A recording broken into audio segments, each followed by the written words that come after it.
Welcome to The Deep Dive. This is a Prime AI podcast brought to you by the folks at Silicon and Silk. Great to be here. If you've ordered anything from a high-end fashion retailer recently, you expect that premium experience. You know, the beautiful packaging, the tissue paper, that whole unboxing ritual. But imagine tearing open that box, you're excited about your new jacket, and then you find the garment it's got this giant bright yellow security tag on it. I mean, a tag so massive, so obviously placed, you literally can't wear the clothing without cutting it off. It sounds like something out of a comedy sketch, but it's actually happening. This trend, which we saw emerge first in places like East Asia, it speaks volumes about the sheer desperation retail is facing right now. So we're not talking about those little ink tags they hide on the seams. No, these are massive, like A4-sized neon flags attached right on the outside of the clothing. And that's not the only thing. Right. We've seen retailers weighing down packages with like weighted water bottles or using these ridiculously complex plastic seals. The intention behind all these physical barriers is pretty simple. It's to stop wardrobing. That's the industry term for customers buying an outfit, wearing it once, maybe for a social media post or an event, and then returning it as brand new. It's basically a free rental system that the retailer is paying for. And what's the painful irony here? I mean, these reactive physical barriers completely ruin the experience for 99% of honest customers. But more importantly, they utterly fail to stop the most sophisticated people who are systematically exploiting the system. Yeah, it's a classic case of fighting the symptom, not the disease. You can't solve a physical problem like return abuse with a bigger physical lock if the real problem is digital. It's data exploitation. If a fraudster can just pivot and reappear as a new anonymous shopper, that neon tag is just a very expensive piece of plastic. Okay, let's unpack this. The data driving the return crisis. Today, we're exploring the true scale of this serial returner problem and how advanced intelligence is establishing something called data continuity to finally cut off this abuse loop.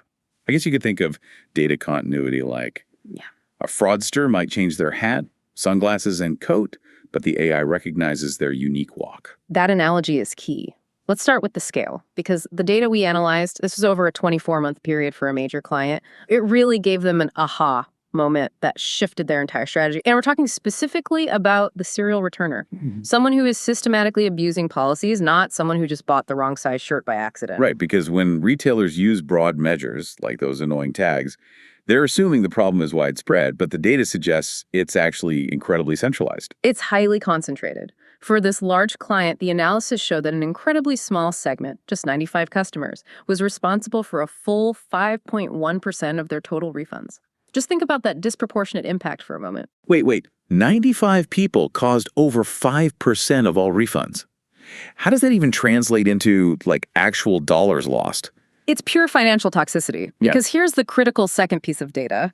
Those exact same 95 customers contributed nothing to total sales.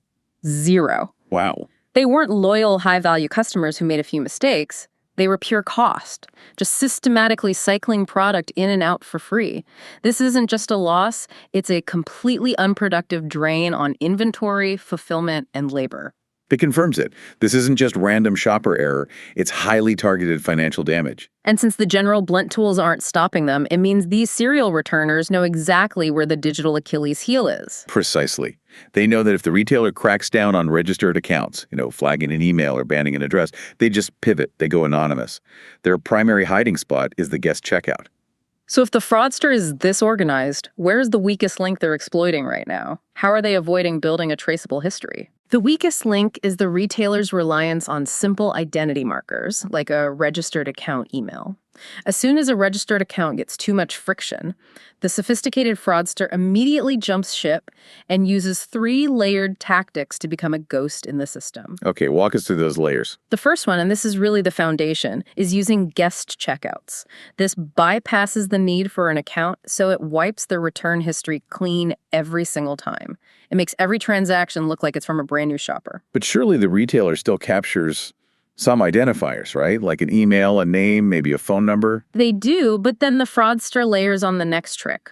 multiple email aliases. They use simple programmatic tricks to generate dozens of seemingly unique identities that all route to the same mailbox. For example, using the Gmail dot trick or the plus sign trick, you can sign up with, say, email protected or email protected. They all go to the same person, but the retailer's basic rules engine sees two different customers. That's incredibly sneaky.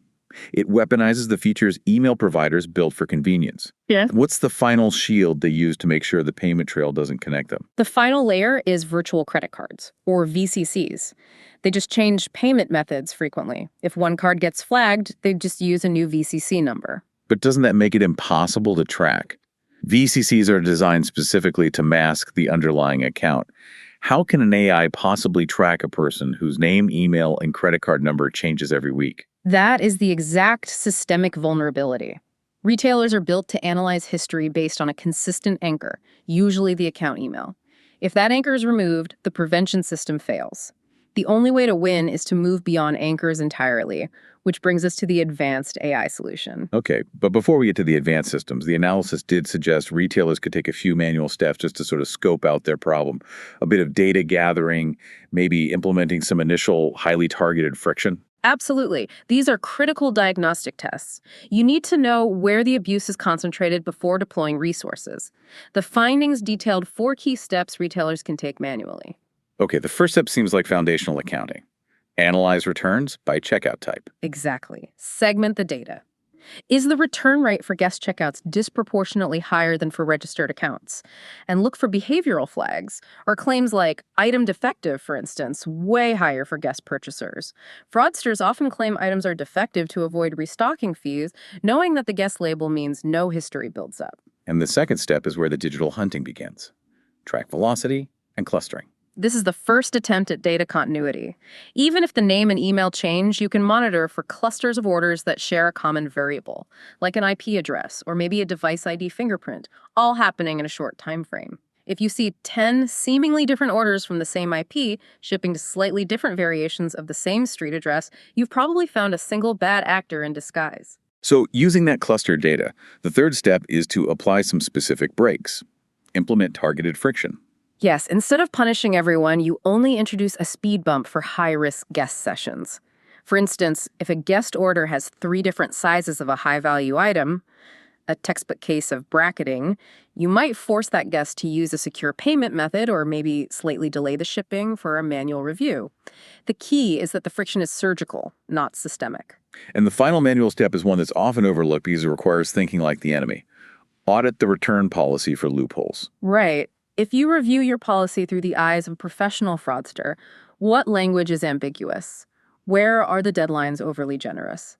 Sometimes just closing a simple loophole in the policy itself eliminates an entire vector of abuse. While those manual tests give fantastic initial insight, it sounds like they are fundamentally limited. A human, or even a simple rule set, just can't keep up with the scale and speed of a professional fraudster cycling through aliases and VCCs. That's the crux of the problem. Simple rules like, if this email returns too much, block it, are static. Fraud is dynamic. This is precisely why sophisticated AI is necessary. Fraud detection models thrive on continuous data, deep history, and the ability to make non-obvious connections that a human could never find. So this brings us back to the core concept, data continuity. How does advanced intelligence actually link those seemingly unrelated guest checkouts back to the same person? It's about moving way beyond those simple anchor points. Think about the analogy we used earlier, changing the coat, hat, and name, but keeping the same walk. The AI focuses on that walk. The platform operates on 3 primary integrated functions to establish this continuity and stop abuse. Okay, let's start with that foundational capability, establishing data continuity across guest sessions. What specific, non-obvious digital footprints is the AI actually analyzing to do this? It analyzes literally thousands of data points that are inherent to the user's device and behavior, regardless of the name they type in. We're talking about things like browser fingerprinting, the specific configuration of your device, your fonts, your operating system, which is often unique. We look at consistent device IDs, even if they're semi-masked. So even if I clear my cookies, the AI sees that the request came from the same unique device setup. Precisely.